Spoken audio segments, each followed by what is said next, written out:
Upperclassmen handed him a little white pill. Turns out it was oxy. The pills had then turned into heroin.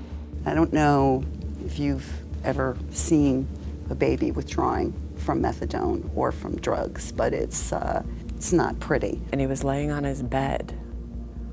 And I'm like, buddy, what's wrong? And I mean, like stiff as a board. It wasn't like he was playing with anything. He was just laying there. And I remember him sitting up and him looking me in the face and said, if I knew how to kill myself, I would do it right now. She functioned. She went to work every day. There was no... Went to college, was going to school, was doing well in school, getting A's. We didn't know that she was using until she passed away. And one day I noticed my pill bottle I had just filled was almost empty. We would take a picture of our medicine cabinet before she'd come over to visit. And then when she'd leave from her visit, things would be disheveled. He had a cousin who was addicted to drugs, an older cousin. And you know, he used to say to me, Mom, like, why? Like, it's so stupid. Why would anybody do that? You know, he was very against. He was not a drug user. He met a girl. He took a liking to her. She introduced my son to heroin. It's the devil that just keeps showing up at the door.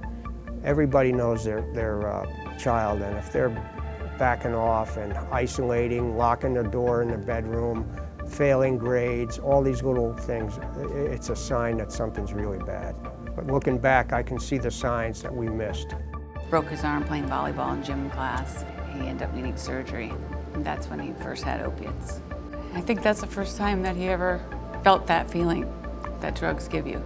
This was a really short period of time. From the first time he took that Xanax till the time that we lost him was probably a year. I said, Jay, why do you wear the long sleeves? She said, oh, you know, Mom, she said, in dental school, we have to wear long sleeves. So I'm just used to it. She always seemed to have a really good reason for why things like this were happening. My 20-year-old son, who was on his own, told me he loved me every day. And then one day I didn't get that. We really didn't know until the day she died that she did heroin and cocaine. He was slumped onto the floor, and I tried to revive him. And To walk into a room and see a nurse on top of your son's chest, sitting on top of his chest, and other people all around, and they were pumping, they were doing everything.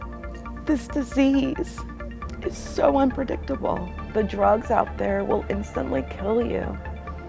I know he wanted to get better. He didn't want this to be part of his life. He wanted to be in college. He had a wonderful family. Rather had him be in a little pain for 24 hours than the 6-7 years that he suffered. And as we pulled into the parking lot of the emergency room, her whole body seized. And I knew at that moment that I was losing her. One of the drug enforcement agents saying, well, you know, does she use heroin? And my sister and I looked at each other and we're like, no. Drove down my street and there was crime scene tape everywhere. 2 female police officers there. I said to them, my daughter is dead, isn't she?